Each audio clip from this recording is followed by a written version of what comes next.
Могу сказать, чем я тут развлекаюсь. В общем, тут есть озеро, из которого также выливается водопад. Может быть, я, кстати, не выложу видео в ВК. Я не знаю, точно ли можно выкладывать видео в ВК. Ну, типа, я не шарю точно. Вот, озеро. Кристально чистая вода. Вот.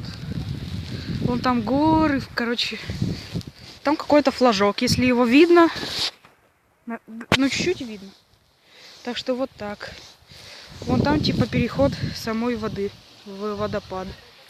Так что вот так все у меня здесь. Да, прикольно. Съездил в Териберку, прикольно тут. Всем советую в Териберку съездить, тут прикольно. Что ж, всем спасибо за просмотр, всем удачи и всем пока.